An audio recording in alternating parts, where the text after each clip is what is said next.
Hello, everybody, and welcome back to another episode of Fluently. For this one, I am freaking excited for because this episode is all about the latest passion of mine, and that is Charli XCX and her latest Brat album. And in putting together the research doc for this episode, we're going to be talking about, Charli XCX, her rise to fame, which is like such a cool, interesting, fun, unique story that, I do these episodes on celebrities twice a week. And I haven't heard of any other early life come up, getting your feet wet with the music industry story such as hers ever. So that's really cool. We're going to be talking about the latest songs on her albums. And of course, are there some diss tracks? Are they not diss tracks? Who do we think it's about? Obviously, I'm curious about that. We're going to talk about her dating history, her history with the internet, and kind of this not to say that it's bad blood with Taylor Swift. And by the way, I just have to say, I'm sorry. Taylor Swift's going to come up in this episode. Okay, she's coming up because they were both on the Reputation tour together. People think that Sympathy is a Knife is about her. Obviously, Taylor dated Maddie Healy, and Charli is engaged to somebody who's in the 1975. I've gotten comments from people sometimes, and they're like, you talk about Taylor Swift too much. I am sorry. Trust me. I'm not the biggest fan of her right now. She fucking comes up, dude. Like, even in the Sabrina Carpenter episode, Sabrina was on the Eras tour. Trust me, we will try to make it brief, but she's going to be in here, okay? Wait, what was I talking about? Oh, maybe I was talking about the diss tracks. I lost myself in my passion. We're going to be talking about that. Her internet, this was it. All of her internet girls that she has gathered, because I think tongue-in-cheek people are being like, it's like bad blood, but for girls who, do ketamine or something like that. And then, of course, we're going to get into her blind items. And she's a party girl. She's a 365 party girl. So there, of course, are blind items about her. And I just think it's very, very interesting. So let's get right on into it, okay? It is Brat Summer. I've been seeing all of these memes where they were like, last year it was Barbie Summer, hot pink, and this year it is Brat Summer, lime green. I'm loving it. And does anyone else just I feel like things are fucking back for the music industry, fucking finally. Like, it's just felt so dead for the past couple of years. And Charli XCX, the album is incredible. Chappell Roan obviously is taking off in a huge way. She'll have to be an episode coming up soon. Anyway, but I was over on YouTube listening to the new Charli XCX remix of Girl So Confusing featuring Lorde, which we will be talking about. Then that led me to a Chappell Roan video, which I watched. I loved her performance on Jimmy Fallon. Then that led me to Sabrina Carpenter covering Good Luck Babe, which was amazing. Then that led to me watching the acoustic version of Olivia Rodrigo sing her song Obsessed. And I was just like, we are back. Like, music is good. And not only is it good, and we're getting pop and we're getting great music videos, all the way from Ariana Grande's The Boy Is Mine. What a sexy music video, to Sabrina Carpenter putting her boyfriend Barry Keoghan, I think, because I heard that I mispronounced it last week, in her music video. Like, it just feels like we are back. And not only are the visuals good and the music is good, but I feel like both Charli XCX on this album and Olivia Rodrigo on her latest album are writing songs about one of my favorite topics to discuss and listen to and explore, which is girl jealousy, for lack of a better word. And there's so much that goes into it. Like, there's so much that being a girl is all about. And I love the different ways that people try to explore it and write about it, because, also as someone who's bisexual, whenever I listen to Olivia Rodrigo's, I'm like, I think you might be, just because you want to admire girls and you want to be a girl's girl and you want to be a good feminist, but sometimes you and a girl don't get along, and sometimes there's a reason for it and sometimes there's not. And sometimes when there's not a reason for not vibing with a girl, you feel even worse about it because you can't point to something, but society says in order to be a good girl, you have to be like best friends with all of these girls. And I just really like the way that I feel like Charli, Olivia, has anyone else? I haven't listened to all of Chappell Roan stuff, but I just feel like they're talking about it in a sense where it's like, oh my God, I admire you, but I'm also jealous of you, and you being so great makes me feel bad about myself, and then I feel bad that I'm feeling bad about myself just because you're great, and maybe I want to kiss you, but maybe I don't, and your boyfriend I like him, or like, there's just so many different complicated feelings. And I feel like Charli and Olivia are talking about it in their songs in a way that doesn't seem harmful or nasty or better than revenge, you belong with me style. Sorry. You know what I mean? It's just very raw, and I'm just like loving the summer of music. Now, what's interesting, we're going to talk about Charli XCX here, and obviously she's popping off, but I think it's interesting that she's popping off now. I believe she's 31, same age as me, and she's been around for a while, right? Boom, clap. I love it. She's been around for a while, but now is really the summer where everybody is going fully ham with her. And it's kind of making me wonder, why weren't we all so obsessed with Charli XCX back in the day? Because I've been listening to some of her old music and I think it still hits just as good as this album. Obviously, I think the album's better. But one of the reasons, my hypothesis, is that I feel like her authenticity is shining through so much this past year. What she wears, her big hair and waving it around and being so confident and like fully in her own body. I feel like you can really tell when somebody is being completely authentic and true to themselves. And we're going to talk about this later in the episode. There might have been some sort of industry standards or, make this type of music, make your hair this type of way, put on this type of outfit. And I find it so interesting. We talked about this over on Patreon recently. All of these different companies and corporations and agencies and, studios for movies, they keep missing the mark with what people really want. I feel like my vibe is that maybe Charli XCX's old label was like, you need to put this short bob wig on and wear a little skirt and do a pop thing, when really we want her with the Bellatrix Lestrange hair bumping to the club and being like Brat Summer. Like that is what we want, and they do not understand that. Same thing with the movies, right? The movies are like, how about another Marvel sequel? How about an incredibly depressing and hard to watch movie? How about, and I'll never stop talking about this, how about the Netflix movie Don't Look Up? And we'll make it 3 hours and we'll pay Jennifer Lawrence and Leonardo DiCaprio $20 and $25 million to star in this, and it will be a movie all about how you guys are ignoring the environment, even though we're paying celebrities $20 million and they took a private jet to come over here. Like, oh God, it still like pisses me off, right? So movie companies are doing that and it's completely backfiring on them. Like the latest Mad Max movie is total trash. All we want is a lovely little rom-com, a nice comedy, a little Kate Hudson situation. And you see this with companies everywhere, right? Like Google now takes away the first 20 pages of a search result and gives you one page with an AI generated answer on top of it. That's not what we want. That's why people keep putting Reddit in after all of their Google queries. Or even with Instagram, they changed a new feature where now you can order food on Instagram. Nobody wants that. We want to see our friends' posts in chronological order. So I just find it very interesting that like all of these different companies are just kind of fucking up. And it feels now, at least I feel like I can feel it, the Charli XCX album and everything she's doing just feels so authentic, and that is what people like. That is what they've always liked. So I don't know if you guys know any CEOs, if you could relay that back to them. I also think something is interesting now because Charli XCX is officially Halloween costume famous. And I think this is something, I know my friend Coco Moco has talked about it all over TikTok and on her podcast, but maybe somebody else came up with it, or honestly, maybe it was her. We are now getting Halloween costume famous people. Like I would know how to dress like Olivia Rodrigo. I would know how to dress like Chappell Roan, although I feel like she's always changing how she's dressing. Sabrina Carpenter, right? You do the feather bangs and you would wear like a little heart cutout bodysuit. And Charli XCX, I'm going out tonight and I ordered like those big sunglasses. I'm keeping my hair big and curly. I want to wear something a little mismatched but kind of slutty.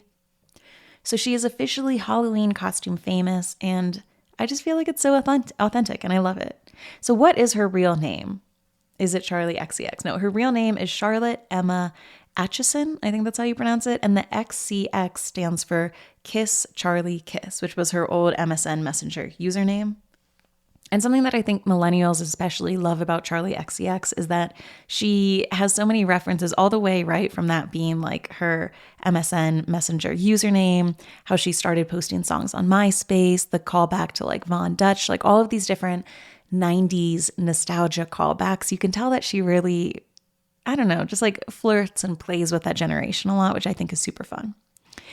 So a little bit about Charli XCX. She's an English singer and songwriter. She was born in Cambridge, raised in Essex, and she started posting songs on MySpace in 2008 that she then got discovered by a promoter. She then started performing in warehouse raves. Then she went to LA. She became a, certified celebrity musician. She's worked with a lot of other artists, and now she has Brat out. So we are going to get into it. I think her biggest kind of rise for most of us, I know this is how I heard about her. It was in 2012 when she worked with the Swedish duo Icona Pop on I Love It. I don't care.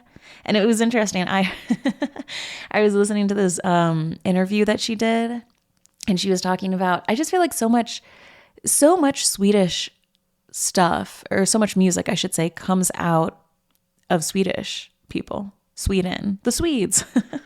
It was funny. She did one of those, what was that thing? Drop the Mic with James Corden, where you like rap battle against someone. I remember Cara Delevingne had a good one.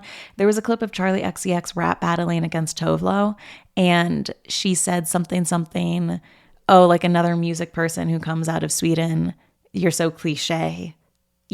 That's their biggest export next to like IKEA furniture or something like that. And it really is like, what's in the water over in Sweden? They just make good music. But anyway, I was listening to an interview that Charli XCX did, and she said that when she sang on I Love It, she made her voice sound a little bit Swedish, where she was like, I love it. Anyway, so now when you listen to that song, you can try to pay attention to her Swedish accent. All right, so let's get into her early life, because I think it's really, really fucking cool. So she is the only child. Her mom was a nurse and a flight attendant. And then her dad was an entrepreneur and a show booker.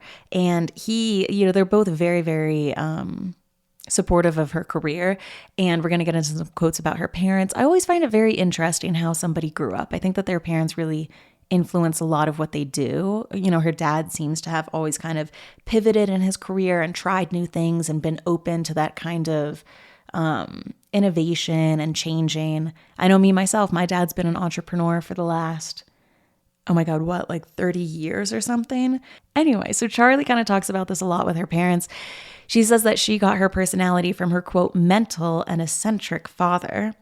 She says about music growing up, quote, I didn't grow up in a house that was full of music or anything. My parents never played instruments. The only real music of theirs that I heard was when my mom would play 1970s soft rockers Bread or the Monkees in the car on the way to school.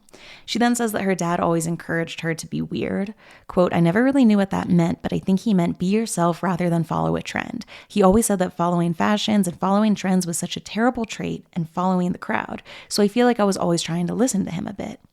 And I just love that too, because I feel like the entire world and society beats down onto you. Blend in, be similar, straighten your hair, wear clothes that would be accepted. Don't say crazy things. And to grow up with parents who would say the same thing must be incredibly hard, because I just feel like your unique light is already dulled by just societal norms and wanting to fit in and not wanting to be an outcast. And who else is going to kind of harness that internal beating drum that you have to be your own person and march to the beat of your own drum? It has to be your parents. So I think that's really sweet. So anyway, she says of her father, he was very much the wild one, whereas my mom, she was born and raised in Kampala, Uganda, and she had a much more strict upbringing. She moved over to the UK when Idi Amin, I'm assuming that was the president of Uganda, kicked them out of the country for being Ugandan Asians. She had such a different upbringing and much more of a connection to her family, her roots, and her heritage. So she worries about me and going and taking drugs, whereas my dad advises me on what drugs to take and what ones not to take. So they're very different, but they're both very stubborn, and I think that's where I get my stubbornness. Also, Charli XCX's mom is Indian, and I think Indian music and Gujarati folk music is something that Charli said she was really interested in. I know from interviews back in the day, she had talked about recording an album in India or Paris. I think she ended up recording it in Paris. And then I thought this was very interesting too. Like her hair is so iconic now. It's like the main thing that I think of. That's why a lot of people are comparing Charli XCX to Lorde. And she said when she was growing up, she wanted her hair to be blonde and straight, but in reality, it had a bit of an afro. And because of this, she was always forced by her friends to play Scary Spice when they dressed up as the Spice Girls. And she wanted to be Baby Spice, but then later in time, she grew to love her hair. It looks really cool. She says the bigger the better. With this hair, you have to go big or go home. And I feel like any girl with thick hair or curly hair or coiled hair, I just feel like any girl who has hair like that, if there was a Wikipedia page about you, you could literally break it into sections where it's like early life, hair, like adult life, hair, later in life, hair. Like hair is just so, it's just so emotional. It's so personal. And whatever, I could do like an entire episode about this, but I just thought that was really interesting. And since listening to the Brat album, I haven't been straightening my hair. I've been wearing it big like Charli XCX. And I like that. Like that is what I think people should be doing. I made a TikTok a couple weeks ago and everybody thought it was stupid, but I kind of stand by it, where I was like, I miss celebrities being niche role models. So not like, I'm not saying you have to save the world or, I don't know, plant different trees or save the pandas or anything like that. Today's episode is For Your Vagina. There's no beating around the bush, pun intended. I want to tell you a little bit about Soaking Wet. It's a supplement from VB Health. You might have seen me in Vegas with VB Health at the Porn Awards, aka the AVN Awards. I am so excited to learn about Soaking Wet because you have probably heard me talk about discharge too much on TikTok. But Soaking Wet is this incredible supplement. It's a blend of probiotics, prebiotics, and vitamins. It's basically like sending your vagina to the spa. So whether you are battling with BV or you are yearning to not have a yeast infection anymore, or perhaps you just literally want to be soaking wet and up the ante in the lubrication department, you can check out Soaking Wet. It's formulated by these medical doctors at VB Health, and it has thousands of probiotic strains. So it's just, like I said, sending your vagine to the spa. So you can visit soakingwet.com and use code FLUENTLY for 10% off, or you can click the link in our episode description. And by the way, that code FLUENTLY for 10% off, if maybe your vagina is crystal clear and everything's good. They also have green superfoods. They have sleep gummies, way more. So go check it out. You know that I love talking about this topic too much, so I'm a big fan of Soaking Wet. And you can use code FLUENTLY for 10% off at soakingwet.com. But I mean more so the fact that celebrities are so influential and powerful and people try to emulate them in so many different ways that if you had a certain good quality or habit about yourself, I bet a lot of other people would do that because you were doing it. So let's say Julia Fox was like, oh my God, like I'm so big on washing my face before I go to bed. Like this is my routine. I love it. I'm all about washing my face before I go to bed. Or if Hailey Bieber was like, flossing is my thing. I'm obsessed with flossing. It makes me feel so good. Instagram stories, like I always show when I'm flossing. Then I know this sounds so stupid, but then at night I would be like, oh my God, let me pull a Julia Fox and wash my face. Let me get into my Hailey Bieber era and like floss my teeth. Because even though I don't want to, I'm going to blah, blah, blah. And I'm not at all saying that celebrities have to do this. I'm just saying it would be nice because you do emulate celebrities. I mean, take it from me. I've worn my hair curly for the past week and normally I straighten it because I just, whatever, society's like straight hair is better. I just think it's really nice when artists aren't cookie cutter and they like purposely show their differences and they're proud of them, because then like you don't realize like how much that means to like somebody else. It just helps. So I like it. Anyway, she started writing music and writing songs when she was just 14 years old. And she actually got a loan from her parents to make her first album in 2007. It seems like in different interviews, she's always very, very embarrassed about her early tracks that apparently are online, but I feel like out of respect, I won't listen to them because she always hates them. But some of the titles were Dinosaur Sex and I Want to Be Darth Vader. She said, quote, I don't count that as the beginning of my career, but whatever. Everybody did embarrassing shit when they were 14. My mistakes just live online for everyone to hear. Preach. I hear that. She then went and she studied at Bishop's Stortford College, if that's how you pronounce it, until 2010. And then she dropped out because she wanted to do music full time. Now, how did she get the opportunity to do music full time? Well, she started playing at rave nights. And this is really crazy. So we said that she started writing songs at 14, right?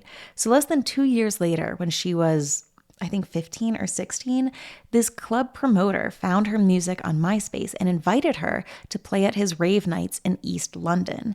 And when I first was reading this, I was like, that's so cool. This guy reached out to her and he was like, come play the rave. And she did go play the rave. She said her first gig, they said she was going to go on at 9 p.m. So her parents drove her there. They got there at 8 p.m. to like be on time, not miss anything. And then she didn't end up performing until 3 a.m. So her and her parents were there. They didn't leave until 7 a.m. They were just like standing there with all of the hipsters. Apparently her mom helped somebody out of a K-hole. And it's just like this crazy story that like her first experience into this world was age 16 with her parents at some sort of like rave warehouse at, 3 a.m. performing a set.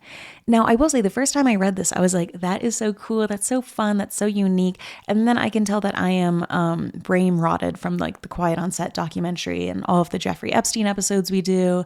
And oh no, the Charlie Sheen stuff and the Diddy stuff and the Weinstein stuff and the guy who voiced the voice of Morty from Rick and Morty. And honestly, like you could just go on and on and on and on and on, not to literally sound like QAnon, but like Jesus Christ, like what is it with men being so creepy with underage girls, especially in the industry? Because then I like reread this and I was like, I'm sorry, why the fuck was he contacting a 15, 16-year-old online and being like, come out to go do this? Now, look, I'm sure it wasn't creepy. I'm just brain rotted. I feel like I sound like those kids on TikTok who are like, if like a 21 and a 23-year-old date, they're like, age gap. It's a dangerous age gap relationship. So look, maybe it wasn't creepy and I'm just brain rotted. That was just my thought. At first I was like, oh my God, that's so fun. And then I looked back and I was like, lock him up. So anyway, so then she was a part of the scene in East London. She would like sneak off early from Saturday classes, apparently. She would change into these crazy outfits in the bathroom and then sneak off to go to these raves. And she was just like a part of rave culture and she thought that it was super cool. Then eventually Atlantic Records ended up reaching out to her. And at first she was like, no, I don't want to do anything else. I don't want to make pop music. I want to do weird, what's this quote? I want to make weird art performance songs that I could play at these places and dress up like Marge Simpson or whatever. And I love that. But then she did end up working with Atlantic Records. And something that I find interesting, there's an interview that she did when she was 17. And look, like she said, whatever you do when you're a kid, it's just unfortunate that it's on the internet because like we're all so fucking stupid when we're a kid. But somebody said to her in an interview, what's your grand plan? And she said, well, there are a huge amount of girls out at the minute and they're all great, but I feel like I could take them all on. I like Lady Gaga's music and I think her fashion is great, but I saw her on a chat show and I wanted to punch her in the face. It's giving like Billie Eilish, just the way that when you're young, you say stupid stuff. And also I'm 31 and I say stupid fucking stuff into this microphone all the time. And then it comes back to haunt me. But I just like, that just made me feel a little bit, relaxed and soothed to hear that like other people say stupid things about celebrities and then you kind of regret it. I actually only found this interview it was archived. I like couldn't find it on Google. And it made me interested too. I don't know if you guys watched that clip of, I think it was, what's it called? The La Culturistas podcast. It's up my alley. I should be listening to it, but I haven't yet. But I saw a clip of Tina Fey on the show talking to Bowen Yang and she was saying, Bowen, you're too famous to say what you say on your podcast. Like when you talk about a movie, you give your real opinion on the movie and you can't do that anymore once you get to a certain level of fame because, what if you say that you hate that movie, but then the director has a spot for the next movie and you want to be in it, but then that quote is going to come back to bite you in the ass and blah, blah, blah, blah, blah. And anyway, if I can find it, I'll insert the clip of it here. I don't think so, honey. Bowen Yang giving his real opinions about movies on this podcast. I regret to inform you that you are too famous now, Damn, sir. I know. What's going to happen? You having a problem with Saltburn? Shh. Quiet luxury. Keep it to yourself, because what are you going to do when Emerald Fennell calls you about her next project where you play Carrie Mulligan's coworker in the bridal section of Harrods, and then Act 3 takes a sexually violent turn and you have to pretend to be surprised by that turn. You hang out with Ariana and SpongeBob now. That is your life. Okay? And Matt Rogers, I can tell you, you got about 1 year left, and then learn from my mistakes, learn from IO. Podcasts are forever. 5 seconds. Authenticity is dangerous and expensive. I don't think so, honey. This is actually, that's 1 minute, and that is so that's real. An all-timer. Las culturistas. But that just made me feel such a way, because obviously, I share my opinions on here, and there's nothing I love more than watching somebody's video or listening to someone's podcast or their YouTube channel where they freely express their opinions. And especially in today's day and age where I feel like less and less people are doing that, it almost feels like a therapy session. Like, even if I disagree with someone's opinion, just to hear them say it and kind of like stand 10 toes down on it, it just feels so good. And it inspires me too. If any of you guys follow Africa Brooke on Instagram, I always shout her out because she's always talking about how nowadays we self-censor, maybe to play it safe, or maybe because we want to people please, or we don't want to put someone off. And obviously you never want to be offensive or rude, but I really miss hearing people's bold opinions. And it's such a fucking shame that, quote unquote, like the bigger you get, you can't do that. Like, I've had some people on this podcast where I wasn't allowed to bring up certain topics or talk about certain people because it would reflect poorly on them. And then I always go back and forth where half of me is like, yeah, I probably shouldn't gossip about celebrities. Like, that is crazy. But then the other half of me is like, who the fuck are we kidding? Like, you go out and you get margaritas with your friends and you talk about what you truly thought of the end of Game of Thrones, or did she look good at the Grammys? Or do you think that they're dating, or it's all fake and you don't like how they kiss each other at the park with the paparazzi photo shoots and you think that those are paid for or something? Like, so half of me is like, yeah, we should all be nicer. And then the other half of me is like, let's just be fucking real, Like, we all have these opinions and thoughts. Anyway, so I just thought that was interesting because obviously Charli XCX said that she wanted to punch Lady Gaga in the face when she was 17 years old. And for somebody in the actual music industry to say that about somebody else, it would be like career suicide. You could never say that. Although I'm sure all of these artists have another artist that they just kind of want to punch in the face and they just don't like them for some reason. But you never get to say that. Somebody out there is probably like, yeah, Shannon, because you're threatening physical assault and violence on someone. Oh, please. Like, you're not actually going to punch them in the face. You just feel like you want to. So anyway, she ends up signing this deal with Asylum. And sorry, it wasn't Atlantic Records. It was Asylum Records, which is underneath Atlantic Records. So she signs that deal with them in 2010. She's kind of juggling that with her university and also taking different trips to LA to try and cultivate her songwriting. So then she moves to London to study a fine art degree. And then she has this total breakdown. She's like, I don't know anything about art. I'm not good at this. Like, I'm not good at arguing too, which apparently is what you need for art school. I just want to work on music. So by the time that she dropped out during her second year, she had already released 2 music videos and she was on the bill for South by Southwest. Now, at the time, she was in a long-term relationship with this guy named Ryan Andrews, and he was a Welsh director, 11 years older than her, and he shot 5 of her music videos. So they were together, and she said it was really cool because we were living together and continuously talking about me and my world and my music videos. It was great for me, but not so great for him. It probably led to our breakup. We were just too consumed by Charli XCX every second of the day. And I could totally see that being very real. So anyway, then she starts making music, right? She does I Don't Care. She does Boom Clap. And this is something we're going to get into a little bit afterwards. It seems like she wants to make cool music. And every time she does, her label is like, could you just make it a little bit more poppy? Could you just make it a little bit more mainstream? That would be so great. I believe, too, there must have been some sort of multi-album contract that she had signed. We talked about this with the Sabrina Carpenter episode 2 weeks ago. I think she signed like a 5-album record deal. And I think there were rumors that like Justin Bieber had signed some sort of, certain number of albums that you have to do with Scooter Braun. And if you guys listen to Cam over on What I Will Say, her podcast is so great. She was speculating that maybe a lot of these, like when a celebrity or an artist puts out a Christmas album and there's only like 3 Christmas songs on it, but they're like, here's my Christmas album. She had this great speculation where it was like, well, maybe they do that because they're just trying to get out of their contract. So they have 2 albums left and they're like, okay, well, if I throw together some Christmas shit and I put 4 songs on it, then I only have 1 album left in my contract before I can get out of this.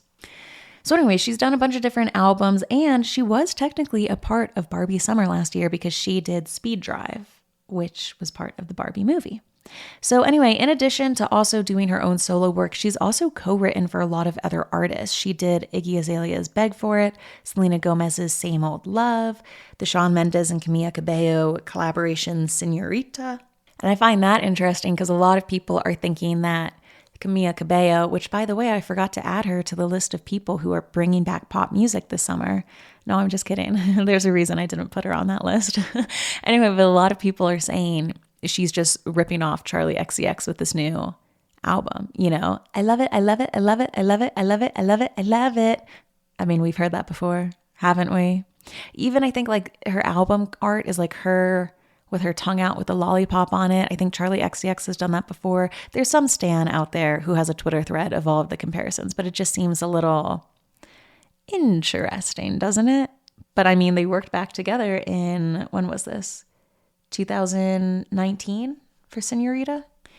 Anyway, but now Charli is in her Brat vibe. She played a couple different Boiler Room sets, I believe. And that was, I mean, if you were on TikTok, you saw it. She was there. She was partying with Addison Rae. Julia Fox performed a song. It was just fucking fun. We're going to talk all about her and the Internet Girls in a little bit. And then, of course, she released Brat. You've probably heard 360 and Von Dutch. I think that those were the singles for it. And obviously now she has Lord out on a remix song. You have to listen to it. It's so good. Now, one of the things I want to talk about is that she has been very vocal about what it's like working for the music industry and how they kind of like shackle you. We've heard different parts of this before. Like, wasn't it like 2 or 3 years ago when artists would go on TikTok and be like, I'm not allowed to put out my next single until this first one gets enough streams. So like, please, if you could stream it, I want to put the next single out. And I remember I made a video that went viral where I was like, I have the cure to cancer, but like, unless you guys stream this TikTok, I'm not able to put it out. Just because I think a lot of people were like, okay, seriously? Like, if your music industry has you in such a chokehold, then how are you able to get on here and make TikTok videos slamming them? Like, I think just a lot of people were confused. I don't know jack shit about the music industry, right? So that stuff kind of confuses me. But I remember Charli made some sort of like satirical, sarcastic TikTok where she was like, oh, if you're a new artist, these are questions I get asked about the industry. What should you do? And it was some sort of like TikTok trend where she's answering questions. And it was like, how should I dress? And her answer was like, literally however they want you to. Should I make my own music? And it was like, no, you should just listen to them. Like, you could just tell that she's got frustrations with the music industry. And I know podcasting isn't music, but they're both on Spotify.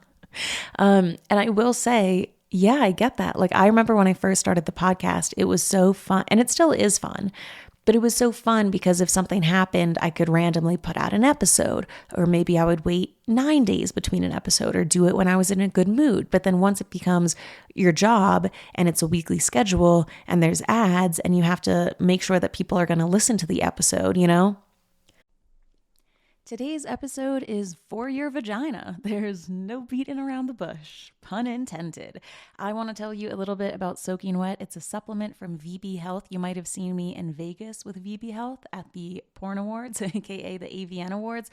I'm so excited to learn about Soaking Wet because you have probably heard me talk about discharge too much on TikTok. But Soaking Wet is this incredible supplement. It's a blend of probiotics, prebiotics, and vitamins. It's basically like sending your vagina to the spa. So whether you are battling with BV or you are yearning to not have a yeast infection anymore, or perhaps you just literally want to be soaking wet and up the ante in the lubrication department, you can check out Soaking Wet. It's formulated by these medical doctors at VB Health, and it has thousands of probiotic strains. So it's just, like I said, sending your vagine to the spa. So you can visit soakingwet.com and use code FLUENTLY for 10% off, or you can click the link in our episode description. And by the way, that code FLUENTLY for 10% off if maybe your vagina is crystal clear and everything's good, they also have green superfoods. They have sleep gummies, way more. So go check it out. You know that I love talking about this topic too much. So I'm a big fan of Soaking Wet.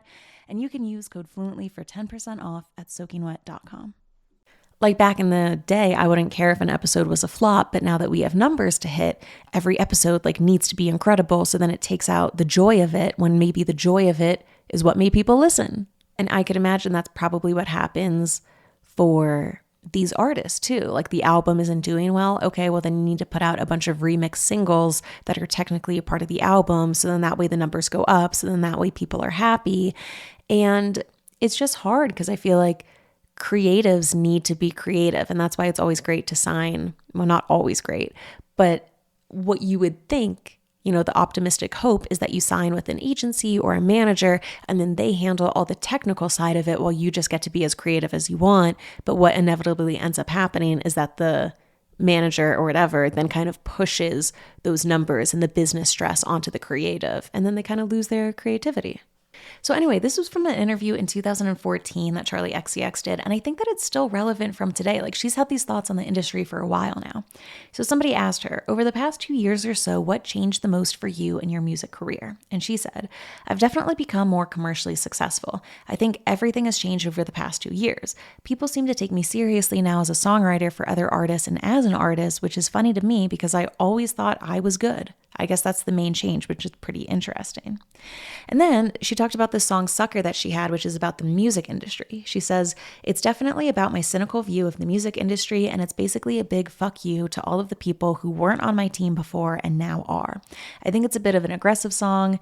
It's also a song about owning your body as a woman, and a lot of females are openly discussing their experience as women in the music industry. There's a song called Body of My Own, which is my version, all of that. Blah, blah, blah, blah, blah. And yeah, she's talked a lot too, especially because she is a woman. I always say it wrong. And she was in this industry at such a young age. And she has a lot of these different stories about being on phone calls and people not taking her seriously or calling her kiddo or little things like that. And even that happens all the time. And it's interesting. Okay, also trigger warning, guys. I'm about to bring up Taylor Swift. Fast forward if you don't want to hear this. But I might actually do a mini episode one day dissecting her Glamour Woman of the Year or Woman of the Decade award. Remember when she did that speech? It was one of the worst speeches I had ever heard in my entire life, and I could tell you why. It's because she was winning a Woman of the Decade award, and for an entire 25 minutes, the speech was so long, she just paints herself as both this absolute billionaire icon who's untouchable, but also someone who everything is so hard and it's been hard the entire time and it's always going to be hard. And let me just say, as a woman listening to that speech, it was not empowering to me. It's not empowering to have a woman winning Woman of the Decade award and telling you it's so hard, nobody ever helped me, it's always been so hard, everybody always pits me against blah, blah, blah, and I'm always having to prove myself. Okay, well, you're a billionaire and you're Woman of the Decade. So you saying that doesn't make me feel super amped up. And I just feel like there were a lot of other things in her speech too, where she was like, oh, has anyone, people say sometimes, oh, I like her music, but I just don't like her. Has anyone ever said that about a man? No, they don't. And I was like, yes, they do. They say that all the time. I like Drake's music. I fucking hate Drake. I like The Weeknd's music. I don't like The Weeknd. I bop to old school Justin Timberlake, and we all fucking hate Justin Timberlake. Everybody makes fun of Ed Sheeran's appearance all the time. Of course I'm not saying that men have it harder, but I'm just saying it was an awful speech. One day maybe I'll do a mini episode about it. But whenever Taylor talks about issues with music in the industry or with women in the industry, it just comes across in a way where I know I should be supporting the message, but God, it just doesn't make me feel oh yes, absolutely, I am behind you. We are all in this together. But when Charli XCX talks about the industry, it comes from a place of almost self-assuredness. You can tell that Charli XCX does not want to be a victim. She's not in that victim mentality. Even in all of these quotes, right? She's like, oh, these industry, the people, they don't believe in me, but I believe in myself. I know that I'm good. I know that I'm great. Everybody's catching up to it now, but I've always believed in this. Here's my vision. I'm going to push for it. And you know what? As I'm talking, I think I realized that's what the difference is. Charli XCX is like, I have a vision. Here's the music I want to make. I'm going to do it. If you don't get it, you'll get it in a few years, but that's what I'm going to do. Whereas with Taylor and her Woman of the Decade speech, she was like, oh, it's too country? You want a pop album? Okay, fine. I'll make a pop album. Oh, what's that? You think that I don't write my songs? Okay, I guess I'll do Speak Now, which is entirely self-written by me. Oh, what's that? I'm dating too many boys? Okay, fine. I'll have a girl squad and I won't have a boyfriend for a year. Oh, what's that? You guys don't like me? Okay, well then I'll hide in the woods with Reputation and nobody will see me. And it's that lack of foundation and that perpetual victim mentality, whereas Charli XCX is, not even close to the level of like success and fame and notoriety of Taylor Swift, but she is so confident in what she's doing. And she's like, I care about the music. I care about the art. It's my vision. I will do it. I think that I have what it takes and I'm going to make it happen. It's just a little bit different. Sorry, I know I probably just triggered about 80% of you. Sorry, that's my bad. Okay, let's get into some of these potential diss tracks on the album. And she said that there's no diss tracks on the album. Ooh, which then makes me think, well, then why is she talking about how there aren't diss tracks in the album? Because if you take out the word aren't, there's diss tracks in the album. That's just the way my brain works. So 3 of them. She said the only technical diss track on the album is Von Dutch. And then there's 2 other songs, Sympathy is a Knife and Girl So Confusing, that she says aren't diss tracks. It's more about like her own insecurities and jealousy and complicated feelings, which I get.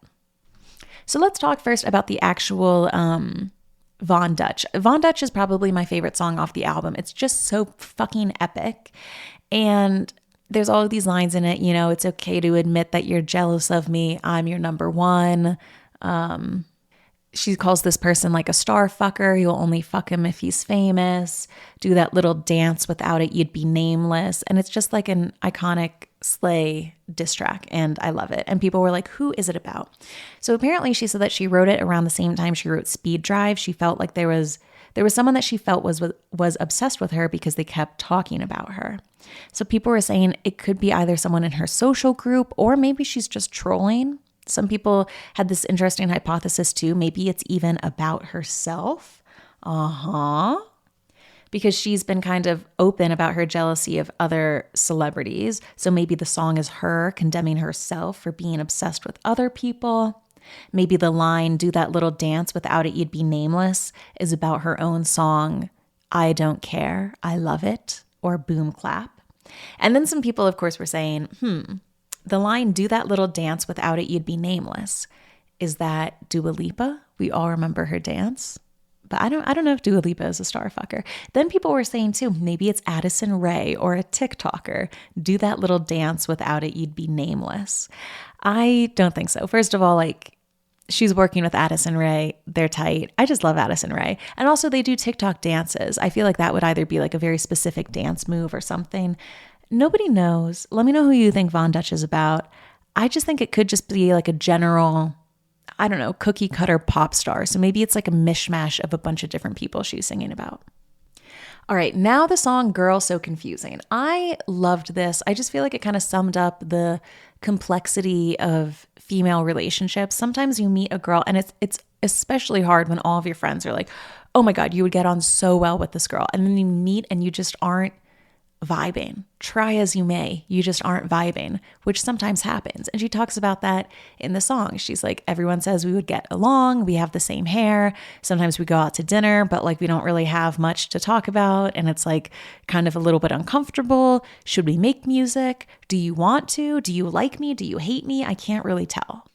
And everybody was speculating who is this song about. They were especially going, focusing in on the line that was like, because people say we're alike. They say we've got the same hair. And then they went, okay, it's either Lorde or Marina and the Diamonds. And Charli XCX has actually worked with Marina and the Diamonds before. They did a song called Just Desserts.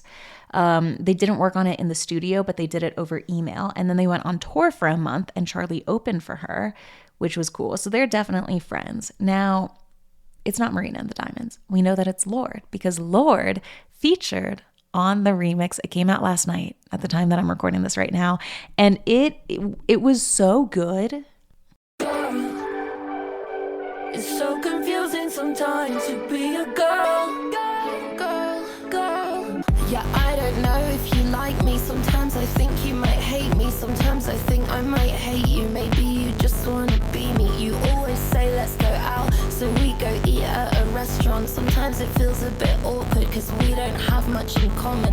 People say we're alike, they say we've got the same hair. We talk about making music, but I don't know if it's honest. Come girl. Well, honestly, I was speechless when I woke up to your voice. Now you tell me how you've been feeling. Let's work it out on the remix. You always say let's go out, but then I'd cancel last minute. I was so lost in my head and scared to be in a picture. Cause for the last couple years, I've been a bore in my body. I tried to starve myself thinner, and then I gained all the weight back. I was trapped in the hatred, and your life seemed so awesome. I never thought for a second my voice was in your head. So it's just iconic because it's basically Charli XCX admitting, yes, I'm singing about, this song is about Lord. I don't know if you like me. I think you might hate me. You know, you say, let's go out. We eat at a restaurant, but it feels kind of awkward because we don't have a lot in common. We've got the same hair. We talk about making music, but like, I don't know if you actually want to. Like, do you want to see me falling over and failing? Or like, do you want to work together and be friends?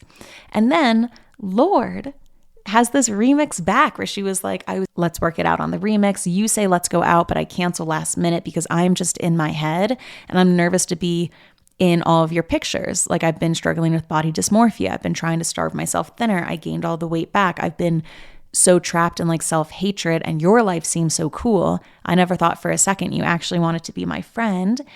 I just loved it. It made me want to voice note a bunch of people. And just because I feel like, especially too as a podcaster, so many people are like, oh my God, I listened to you and like this other podcast, like you guys should hang out.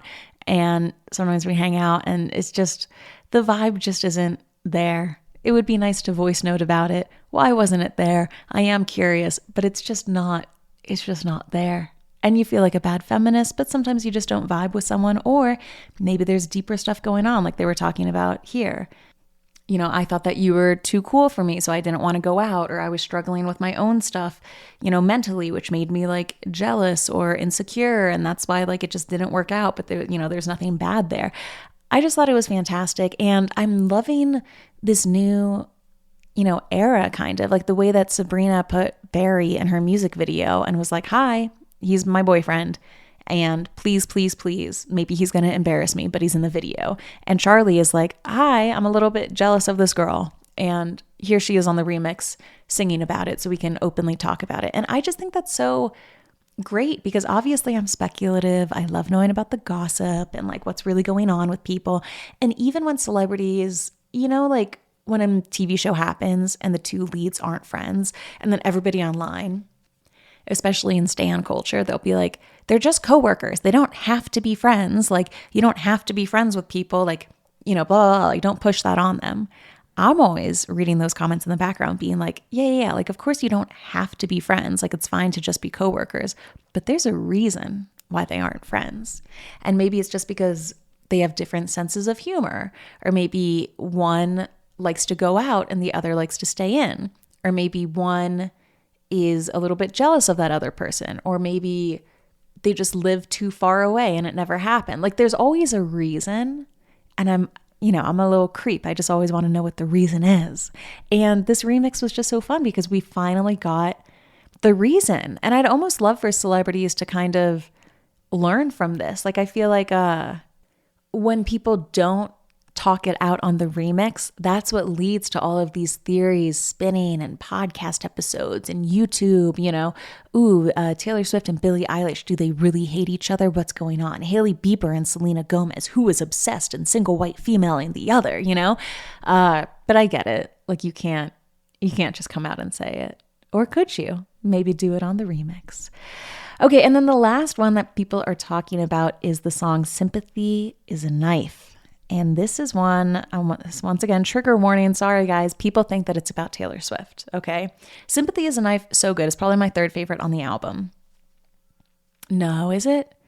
It's just good. It's good. So she's singing where she's like, I don't want to share the space. I don't want to force a smile. This one girl taps my insecurities. I don't know if it's real or if I'm spiraling. And then she has this one line in it about her fiance, George. George says, I'm just paranoid, says he doesn't see it, but he's so naive. That line alone, I could spend an hour on. I've talked about this before. I did a video that went kind of viral about how Hailey and Selena don't like each other. And of course they don't like each other. Why the fuck would you? Like, why would you and your ex-boyfriend, love of your life, you know, his current partner, why would you guys be chum bucket together? It just doesn't work like that. Like, of course you're gonna, you know, kind of not like each other a little bit. And also everybody's like, the fans are reading too much into it with Hailey and Selena. That is how girls fight. It's worth it to read into that, because girls aren't going to fight in the way of, I hate this bitch, blah, blah, blah. You can't do that as a girl. But what you can do is like a few TikTok comments that point people in the right direction and maybe drop a reference to something else. And then maybe if you go to the same event, you try to look better than her. Like, I know that it sounds psychotic and crazy, but I just feel like that is girl fighting.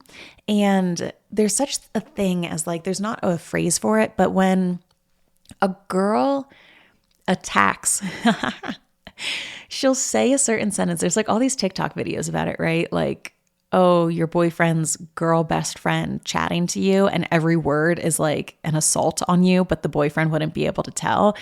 There's just a girl language where a girl could say a sentence to you and do a thing. And if you talk about it to your boyfriend or your parents, they're going to be like, are you good? Like, she didn't do anything bad. Like, that's totally fine. Like, blah, blah, blah. It's not that big of a deal. But then you tell your girlfriend about it and they're like, she's not a girl's girl. Like, that was blah, blah, blah. New Girl did an entire episode about this. She said you have a whole thing? Sorry, she doesn't like desserts? Where is she right now? Look, I think I know what she meant. I mean, you do like girly stuff. I mean, it kind of freaked me out at first. When I met you, you were wearing a hat made of ribbons. My ribbon hat. I love that hat. Screw her! And I'm gonna wear that ribbon hat. Go get it right now. Be right back. Oh, there she is. Nick, where is this bitch? I'm gonna smack that lawyer learning right out of her mouth. Okay, this is getting excessive, guys. She's actually helping her get out of a ticket. Oh, by being condescending and judgmental? What did she say? Just drop it, Nick. Okay, what did Julia do wrong? It's just how girls fight sometimes. There's a lot unsaid. Like, one time a girl said to me, Jess, you rock a lot of polka dots. Ooh, how did she say it? Jess, you rock a lot of polka dots. That is diabolical. Yeah. I'm really sorry. And it ruined our friendship. I mean, I couldn't get over the polka dot incident. Anyway, so back to the song. George says, I'm just paranoid. And then the chorus, I couldn't be her even if I tried. I'm opposite. I'm on the other side. And then the biggest kind of clue here is at the end of verse 2. Don't want to see her backstage at my boyfriend's show.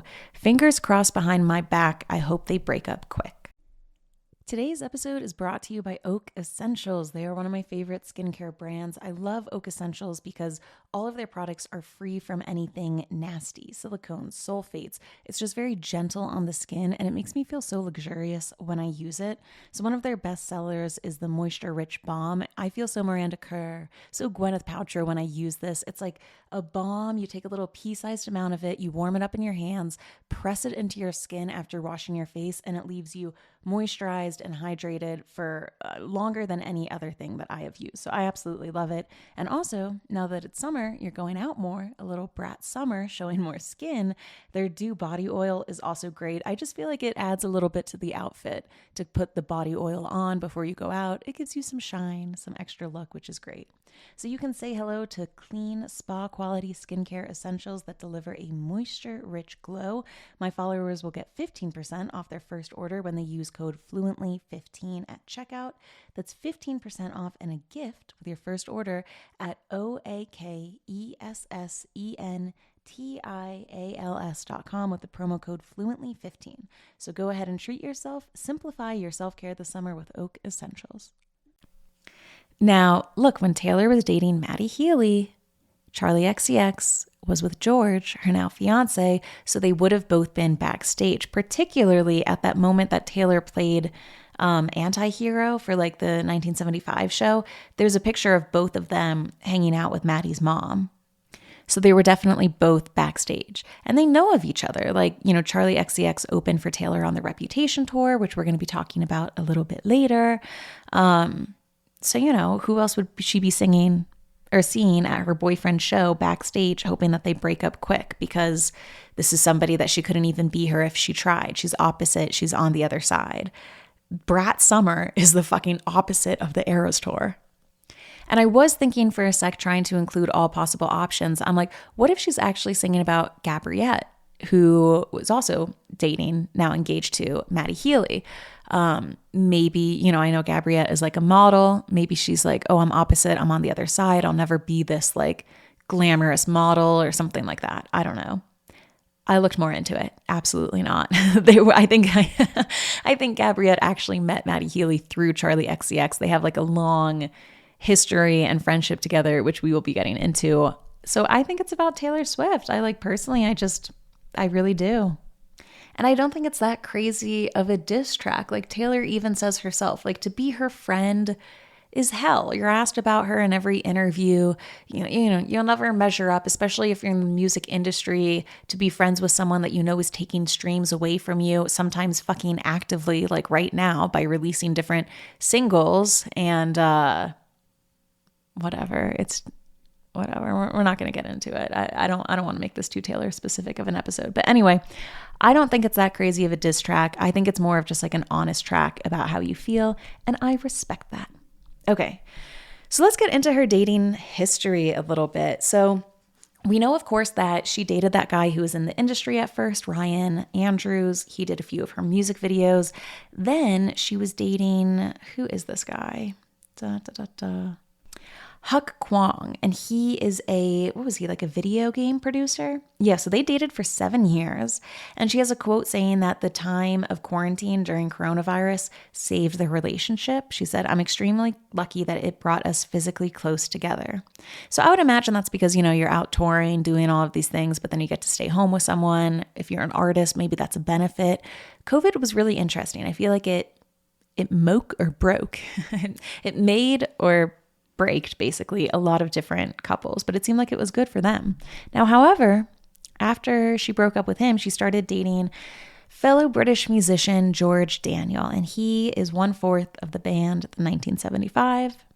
They had known each other for a while. They did her single Spinning, and then he also helped write and produce her songs Crash and Hot Girl.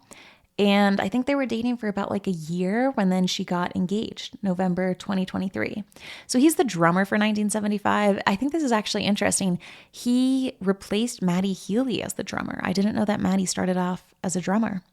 And that's it. They're getting engaged. They're getting married. And this was random. Some different websites said that she dated Calvin Harris. And I was like, what? Like it was multiple different websites. And I tried looking for it and I couldn't find anything.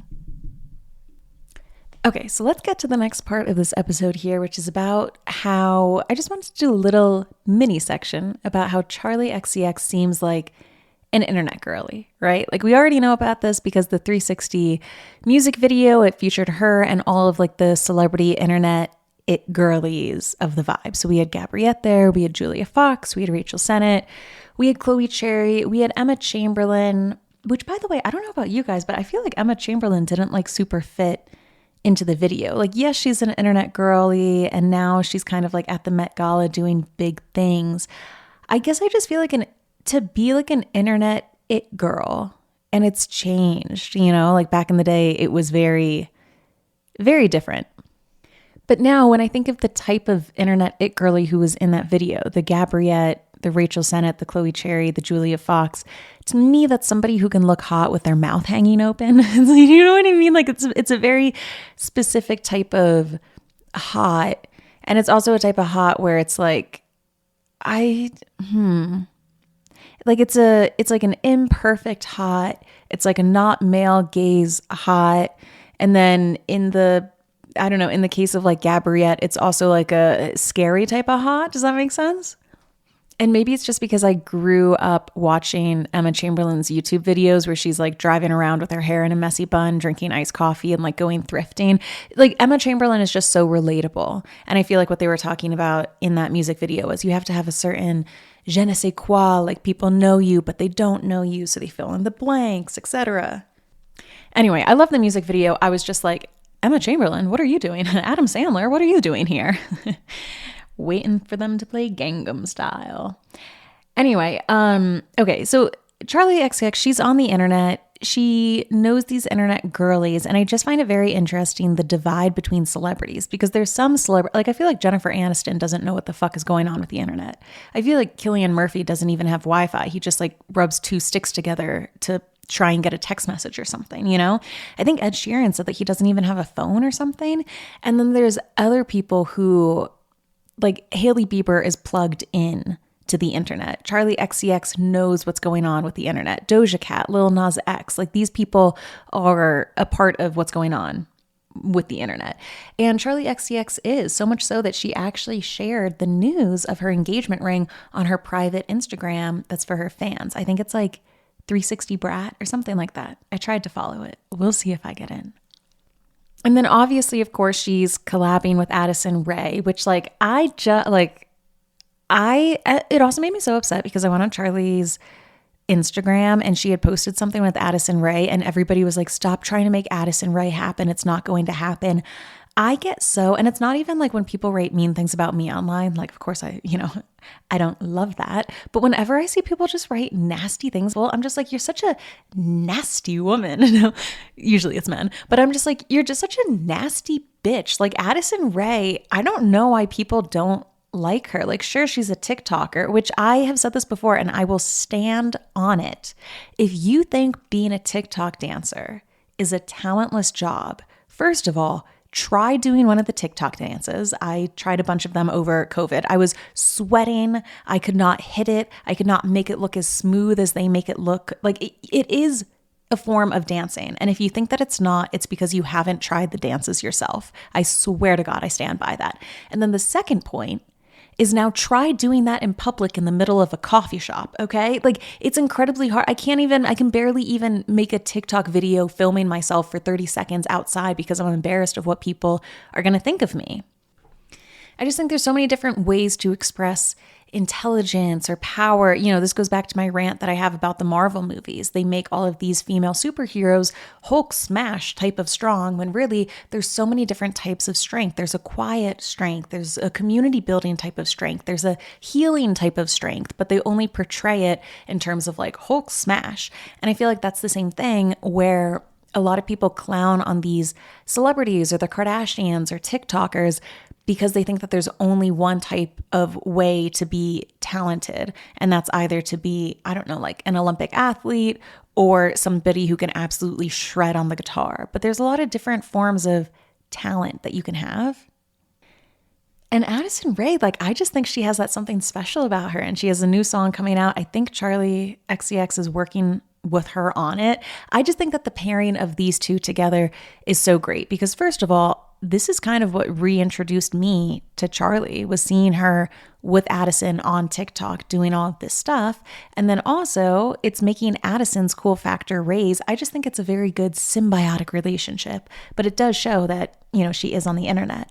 And also apparently Julia Fox and Addison Rae are going to be working on something together. She hasn't revealed what it is yet, but Julia dropped something about it.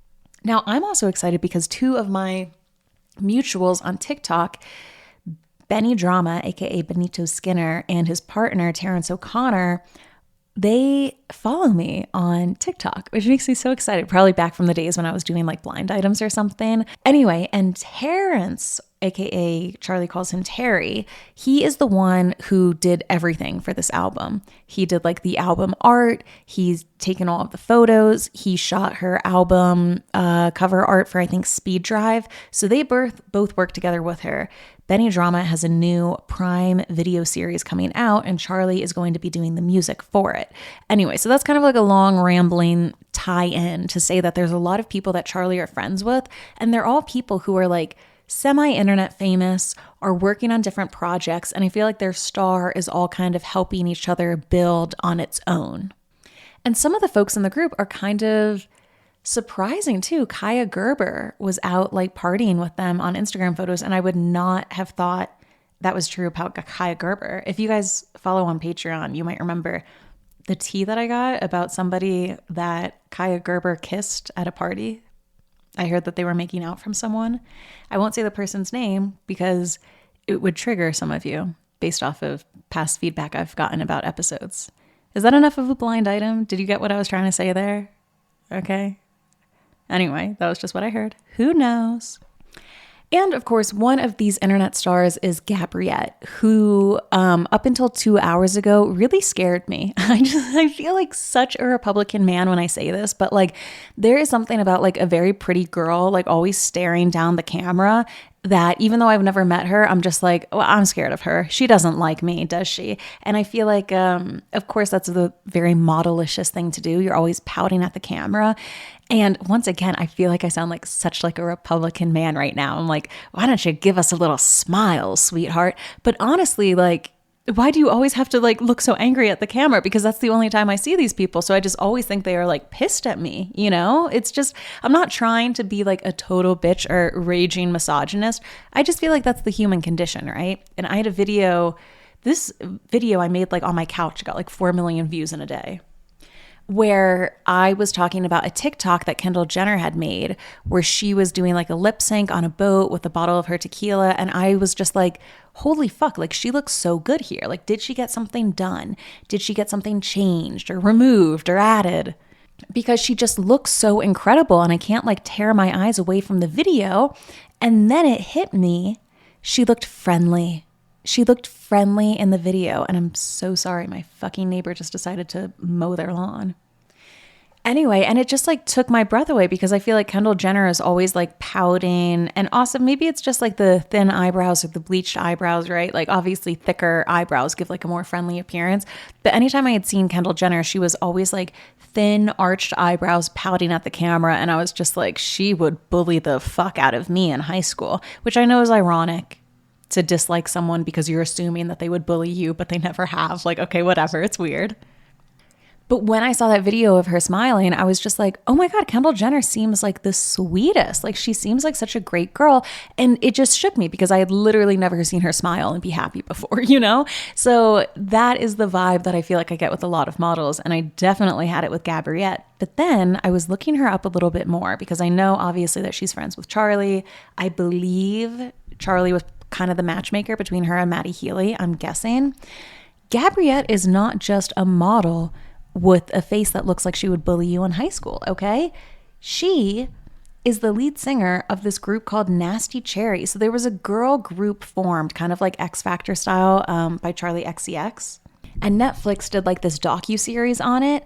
And she can fucking sing, and she sings good, and she has good stage presence. I was watching all of these videos of the Nasty Cherry group on YouTube, and I'm going to insert a little bit of one of their songs here. And obviously the person that you hear singing is Gabriette. Here is a little snippet of it.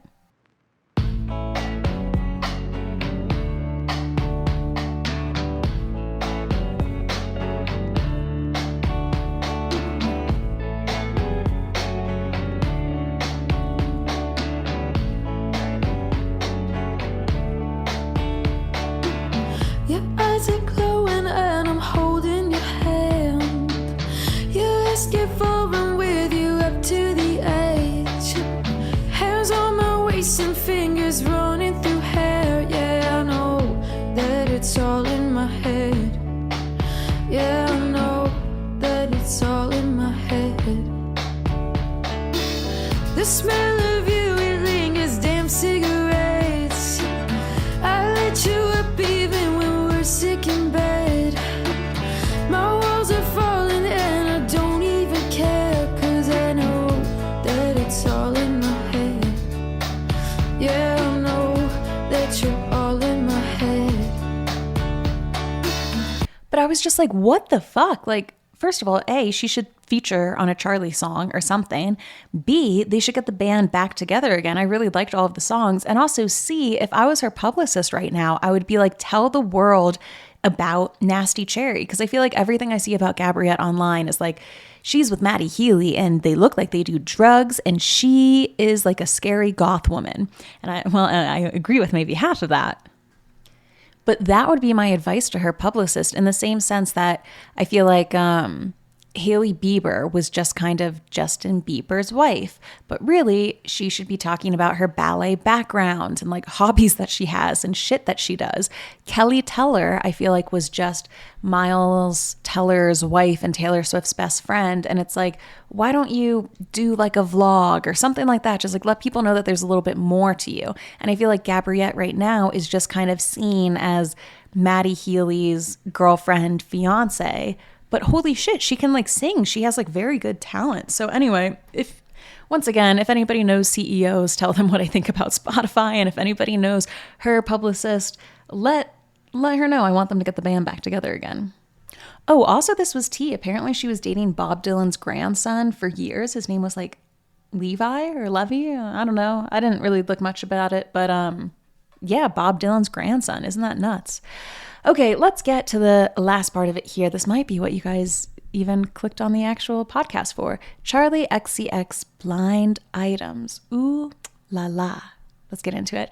The first one, I don't believe. It says, in this space, I often write about very low ticket sales for touring acts. It has been a very long time since I have seen ticket sales for an arena tour do as poorly as the one with the foreign-born singer who uses initials in place of a last name. Even with a great supporting act, the sales are abysmal. I don't know what she is going to do. And that's saying that the Charli XCX and Troye Sivan tour is not doing well. I will say, tickets are available and I want to get the tickets. It's just like, Jesus Christ, why are tickets so expensive nowadays? And they're expensive even before all of the processing and the service fees. Like, I want to see Charli XCX, but she's coming to Mission Ballroom in Denver in October, I think. And I want to be in like the standing room section, like not the seats. And I think it's like $250 for a ticket to stand. Like $250 is like a lot of money. The next one here, I'm so sorry guys, it's about Taylor Swift. The A+ list singer doesn't really seem concerned about the backlash that she has received for blocking other female artists, so it's not surprising that she is also going to attempt the strategy again, this time against the initialed singer in the singer's own country. And yes, she did in fact do that. She did it with Billie, right? She's done it with the Brat album. I saw somebody online, it might have been, was it Twitter or Reddit or something? They said now that Lorde is on the remix of Charli's new song, that Taylor is going to release a remix of her farts or some sort of voice note of her farting, but put it out for New Zealand only. So then that way she can block Lorde. It's just so stupid. It's so... yeah, whatever. We're just going to move on. Other blind items. The foreign-born A- list singer with initials at the end made her nose bleed with the amount of coke she was doing this past weekend. I feel like that's very blasé. I feel like I would believe that one. I feel like it's true. Okay, here we go. Met Gala. This one's a little bit spicy. At an after party, this foreign-born initialed last name singer, Charli XCX, was a bit wasted. Maybe more than a bit, and she got into an argument with this foreign-born A- list model / really horrible actress, allegedly Cara Delevingne. Apparently, the singer was accusing the model of using several of the singer's friends for sex and then dumping them. Oh, and she had sex with them while she continues to date the actress. If you have read any blind items about Cara Delevingne, and this would have been allegedly when she was dating Ashley Benson, I think like 2019, yeah, those were all of the blind items that she like gets around town, she cheats, she hooks up with all of these women in Hollywood. If I was a betting woman, I would say that I believe that blind item. Okay. The foreign-born A- list singer with initials in her name, Charli XCX, was told by her record company to lose weight or they will drop her. Yeah, I mean, I completely believe that. I feel like she talks a lot about the record label wanting her to be more pop, to be a puppet, to wear this, to do that, etc., etc. This one-note music producer, Jack Antonoff, is set to work on a project with a foreign-born A- list singer, Charli XCX, who is an avowed enemy of an A+ lister of the music that the music producer loves. So that's basically saying that allegedly Jack Antonoff and Charli XCX are working together, even though she is an enemy of Taylor Swift. Sorry. Okay, sorry. I'm just going to put them all together. There's one more. Okay. About Taylor Swift here. This foreign-born A- list singer with the initialed name just got off tour with an A+ lister. and is probably going to invite the wrath of lawyers if she keeps whispering the dirty laundry of the singer while out and about and around town. So that is when she was opening for Taylor on the Reputation tour, and just that way we can all put it together, I think there was one more blind item about that tour. I'm not sure how long these two opening acts are going to last on this huge tour if they continue to party like they have this week. They both love their coke, but the headliner freaks out about stuff like that. And that is when Camila Cabello and Charli XCX were opening for Reputation. And I remember reading this blind item when it came out and then seeing Reputation and being like, oh my God, are the girls doing blow? Also, if you know anything, I feel like when we saw Taylor at the Grammys this year, she still doesn't like coke? Okay. Okay, sure, Jan. Like, no, she was definitely putting stuff up her nose that night. I think, allegedly. For parody purposes and satire, I believe so. Now, look, I'm not going to spill other people's stuff too, but I will say there was a little bit of tea that I heard about Taylor Swift during the Reputation tour. And apparently that tea came from someone who knew Charli XCX. So maybe she was chit-chattering. All right, this blind item is like one of the most insane ones that I've read ever. Part of me feels like it's so specific it has to be true, but I feel like it's not. Like like every once in a while you get like a fucking wacko blind item, and this one is wacko. Apparently this foreign-born initialed singer, possibly Charli XCX, spent much of the night last night and early morning hours in the desert at her rental on a drunken lizard killing spree, which was described as horrific and terrifying. Described by who? The lizards? Like, this one, I almost feel like it has to be real because it's just like so fucking insane. Like, what do you mean she was killing a bunch of lizards? Like, was she stepping on them? Was she bashing their heads in with a rock? Is this some sort of like drug party slang that I don't understand? Or was she actually drunk and killing a bunch of lizards in the desert at her rental? So maybe she was at like Palm Springs or something and there were a bunch of like lizards around the Airbnb and she killed them or something. Like, I have no idea. We'll have to do a poll over on Instagram this week. Do you think she was killing lizards? A drunken lizard killing spree, which I'm not going to lie, that would actually be kind of like a slay title for like her next album. Drunken lizard killing spree. Okay. This foreign-born one-hit Roman numeral singer kept getting up during a recent radio interview and would turn her back to everyone and then do a bump of coke and sit back down. Yeah, I mean, that's bold for a radio show, but like, I believe it. I mean, doesn't she even have a, let's do a little key, let's do a little bump? I think that's one of the lines in her song. Like, I feel like that's not even a blind item. Oh, okay. This one was like kind of random and crazy. I was not expecting these two names to be together for a blind item. Allegedly, it's about Matt Lauer and Charli XCX. This A-list morning host usually cheats on his wife with others in his field and daughters of friends. He made an exception this week, though, when he was hitting on this B-plus list singer hard, really hard. And there was, in fact, a time that she went on the Today Show. She was performing in this, like, zebra stripe two-piece number. And I think that's just crazy too. Like, Matt Lauer, obviously, is he like out as a rapist or was, no. I think he was a rapist. Oh, sorry. Not me saying that into a microphone. I allegedly think that he was. He definitely got fired for sexual harassment and abuse, but I believe that he was coercing women in the workplace into sex. And that's also just so crazy because he was on like the Today, like Get On Up, Good Morning America. To do stuff like that at 8 a.m., that like makes it even worse. Like, you're truly psychotic, you know? There was one blind item saying that either Charli XCX or Lorde was saying at some sort of show, like making fun of Ariana Grande singing, saying that she can't sing well, her diction sucks, and she acts like there's some sort of law where you have to riff every note. And somebody told me that all of her runs get auto-tuned in the studio. I just feel like that can't be true. Like, if there's one thing you know about Ariana Grande, she can fucking sing. And maybe she does riffle off. I don't know. I'm not like a musical theater person. But for anyone to be like, she can't sing, her phrasing is bad, she has bad breathing, like, you can't say that about Ariana Grande. She's a good singer. Okay, this was a kind of a fun blind item from 2016 about allegedly Gerard Butler and Rita Ora and Charli XCX. This shows you just how much he cares. After hooking up with Rita Ora one night, this foreign-born A-list mostly movie actor was at an event and he thought he spotted Rita and he went and started talking to her. It was like a bad sitcom. He started talking about the sex and what a great time he had and blah, blah, blah. He was actually talking to a strangely named singer from the same country who doesn't really look much like Rita. Apparently, the actor only saw Rita at night and with hotel blackout curtain light. When the actor realized his mistake, he tried to hit on the singer. She said yes. This would have been in 2016, and Jared Butler was hot then. If you look up photos of him now, he is not sexy. Rita Ora is in like every other blind item, and I love her for it. We covered her and Taika Waititi and their throuple allegations on the Patreon last Friday, so a couple days ago. And it was all an episode about like celebrity thruples, who has been out as a thruple, what allegations we have of thruples, kind of the psychology of a three-way relationship and what makes it work and what makes it not work.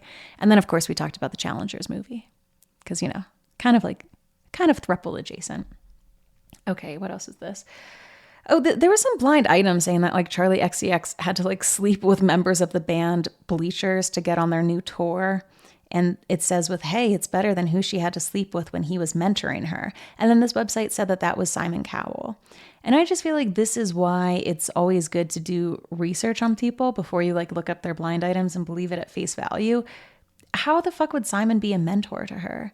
Like maybe because she was putting the Nasty Cherries band together, but like she came up at age 16 DJing raves. She wasn't like on American Idol or some shit like that. You know what I mean? So I am writing that blind item off as fiction. Okay, and then the last blind item here. The subject of the big blind on Monday was openly doing lines of coke at a concert this past weekend. And I feel like that's not true because I feel like you wouldn't be doing lines at a concert. You would be doing a bump. So there we go. She's got a lot of blind items. I think they're mostly just like she does cocaine. Maybe there's beef between her and Taylor Swift. Different people have hit on her. And she was mad at Cara Delevingne for hooking up with her friends and cheating on them or something like that. Pretty good stuff. So there we go. That is the Charli XCX episode. I'm going to be bumping to Brat tonight and for the rest of the summer. Let me know what you think. Have you been a fan from like the very, very early days? Are you only recently getting into her? Did you find her through Addison Rae? Do you think that Sympathy is a Knife is about Taylor Swift? What do you think of the Lorde remix? I want to know everything, everywhere, all at once, all the time. And of course, if you want to check out more of our episodes, including the latest one that we did about celebrity thruples, patreon.com/fluentlyforward is where you can check that out. And I will talk to you guys soon. Thank you guys for hanging out with me. Kind of a long episode this week. And I think I'm actually going to be seeing you on Wednesday for another episode. Have a